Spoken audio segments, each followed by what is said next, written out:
नमस्कार, मी प्रतीक्षा. DNA मराठीमध्ये आपलं स्वागत. भारतीय जनता पार्टीचे आमदार मराठा आरक्षणाविषयी बोलत असताना म्हणाले की मराठ्यांची पोरंसुद्धा गरीब आहेत. मराठ्यांना आरक्षणाची गरज आहे. त्यामुळे आम्ही सर्व ओबीसी नेते मराठा बांधवांसोबत आहोत. केंद्र सरकारने व राज्य शासनाने घटनेमध्ये दुरुस्ती करून मराठा बांधवांना आरक्षण द्यावे. मराठा आरक्षणासाठी सरकारला वेळ लागला, पण कुणावरही अन्याय होणार नाही याची काळजी घेण्यासाठी सरकार कटिबद्ध असल्यामुळे मराठा आरक्षणाचा प्रश्न लवकरच मार्गी लागेल. पुढे बोलताना ते म्हणाले की आरक्षणासाठी तुम्ही रस्त्यावर उतरा. इतर मार्ग अवलंबून आत्महत्या हा पर्याय नाही. आपण सर्वांचे पुन्हा एकदा हात जोडून विनंती करतो की आत्महत्या करू नका, असंही ते बोलले. महाराष्ट्रातील सर्व जनतेला माझा मानाचा जय शिवराय, जय मल्हार. मित्रांनो, महाराष्ट्रातील मराठा बांधवांना मला विनंती करायची, आपली लढाई ही न्याय हक्कासाठी याची महाराष्ट्रातील सगळ्या तमाम जनतेला जाणीव आहे आणि आपण न्याय हक्क मागावा हा आपला हक्क आहे आणि त्या हक्कासाठी सर्व महाराष्ट्रातील जनता आपल्या पाठीमागे आहे. आम्ही महाराष्ट्रातील सगळे ओबीसी नेते आपल्या बरोबर आहे. आम्हालाही माहिती आहे, आम्ही तळागाळात फिरत असतो. मराठा समाज सुद्धा गरीब आहे. त्यांचे पोरं सुद्धा सध्या त्यांच्या हाताला काम नाही आणि त्यांच्यामध्ये आरक्षण नसल्यामुळं समाजाची भावना थोड्या प्रकारची वेगळी होत चाललेली आणि म्हणून त्यांनाही आरक्षण असलं पाहिजे या मताचे सगळेच आहेत. परंतु घटनेप्रमाणे काही गोष्टी दुरुस्त करून आपल्याला मराठा बांधवांना न्याय द्यावा लागतो. आपण पूर्णपणे आपल्या न्याय हक्कासाठी लढावं. त्यासाठी माझा वैयक्तिक रामराव उडकुते म्हणून आणि पूर्ण ओबीसीचे नेते म्हणून सुद्धा आमचा तुम्हाला पाठिंबा आहे. प्रश्न एवढाच आहे की सरकार त्याच्यामध्ये मार्ग काढत आहे. ठीक आहे, वेळ जरूर झाला, परंतु सरकारवर आपण विश्वास ठेवला पाहिजे. कारण शेवटी निर्णय घेत असताना समाजातील सगळ्याच लोकांना बरोबर घेऊन समाजावर कोणावर अन्याय होणार नाही याची काळजी सुद्धा सरकारला घ्यावी लागते आणि त्या उद्देशानं सरकार मार्ग काढण्याचा प्रयत्न करत आहे. यापूर्वी सुद्धा या राज्याचे आदरणीय मुख्यमंत्री माननीय नामदार देवेंद्रजी फडणवीस यांनी मराठा समाजाला 12% आरक्षण दिलं होतं. एक चांगला मार्ग काढला होता. त्यांनी ओबीसी बांधवांना सुद्धा विश्वासात घेतलं होतं आणि त्यांनी शब्द दिला होता की ओबीसीना धक्का न लावता मी मराठा समाजाला आरक्षण देणार आणि तशा प्रकारचं केलं सुद्धा. कोर्टामध्ये, हायकोर्टात ते आरक्षण टिकलं सुद्धा. पण दुर्दैवानं पुढं काय झालं, हा राजकारणाचा भाग होते, मी बोलला तर त्याच्यामध्ये मी बोलू इच्छित नाही, पण दुर्दैवानं सुप्रीम कोर्टामध्ये ते आरक्षण टिकलं नाही आणि म्हणून आज मराठा बांधवावर ही वेळ आली. मला या निमित्तानं पहिल्यांदा मराठा बांधवाला हात जोडून विनंती करायची, आपण आरक्षण मागा. आपण जो हक्क आहे त्याच्यासाठी रस्त्यावर उतरा. आम्ही तुमच्या बरोबर आहे.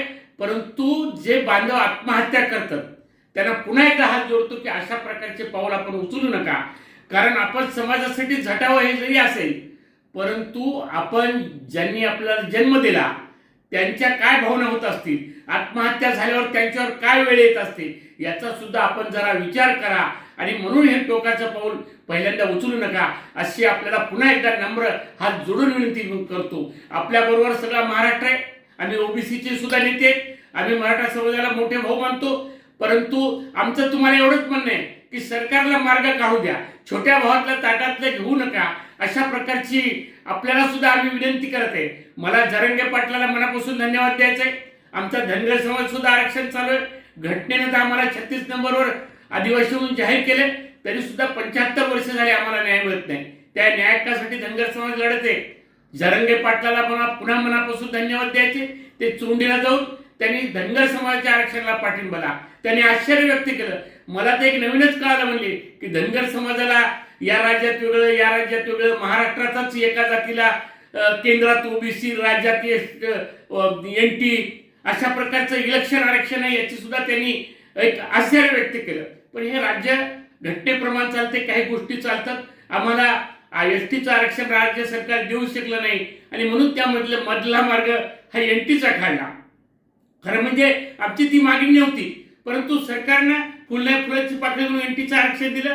थोडाफार त्या निमित्त आम्हाला फायदा जरी झाला, परंतु आमची सुद्धा ही मागणी आहे.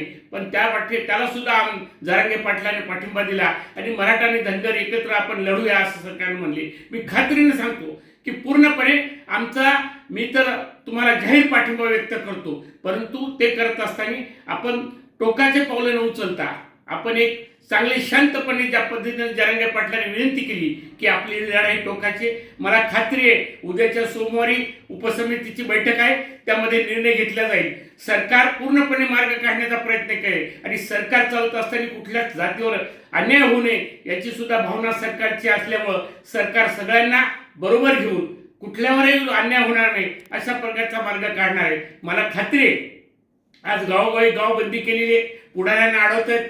मी सुद्धा काल 2 दिवस माहूर आणि उमरखेडला फिरलो, परंतु मराठा बांधवांना मला कुठेही अडवलं नाही, उलट समजून घेतलं. त्यांचा फक्त मराठा आमदारावर मराठा पुढाऱ्यावर एवढाच राग आहे की जसे बाकीचे लोक आपल्या जातीसाठी शब्द उच्चारतात तसं आपण सुद्धा काही बोललं पाहिजे ही त्यांची भावना आहे. त्यांची भावना काही चुकीची नाही, परंतु लोक बोलत सुद्धा आहे काही ठिकाणी जरी हे करत असतील, परंतु मराठाचे पुढारी सुद्धा हे आरक्षण मिळालं पाहिजे अशा प्रकारच्या भावना सगळीकडे मांडल्या जात आहेत. आणि म्हणून आपल्याला मी पुन्हा खात्री देतो की सरकार पूर्णपणे माननीय एकनाथराव शिंदे साहेब असतील, देवेंद्रजी फडणवीस असतील, माननीय अजितदादा पवार असतील, हे चांगल्या प्रकारचा मार्ग काढून लवकरात लवकर मराठा समाजाला आरक्षण देतील याची मला खात्री आहे. मला पुन्हा एकदा विनंती करायची की आपली न्याय लढाई चालू द्या, आमचा आपल्याला पाठिंबा राहील, परंतु टोकाचं पाय लावून आत्महत्या करू नये अशा प्रकारची मी विनंती करतो. आत्महत्या केल्याने हक्क मिळणार नाही, आपण सामंजस्याने लढावं. शिवरायाचे आपण नव्हतं का, शिवरायाचे आपण शिवाजी महाराजांनी आपल्याला लढायला शिकवलेलं आहे आणि म्हणून आपण आत्महत्या न करता आपण लढलं पाहिजे आणि आपला न्याय हक्कासाठी आपण रस्त्यावर उतरलं तरी हरकत नाही. आणि शांतता मार्गाने महात्मा गांधीनं या देशात शांतता मार्गाने इंग्रजांना काढून दिलं. आपण तर राज्यामध्ये आपल्या न्याय हक्काची मागणी मानतो आणि म्हणून शांततेनं सगळं काही मिळतं. आपण ती लढाई करूया एवढीच विनंती या ठिकाणी करतो आणि आपल्याला जाहीर पाठिंबा देतो. जय मल्हार, जय शिवराय,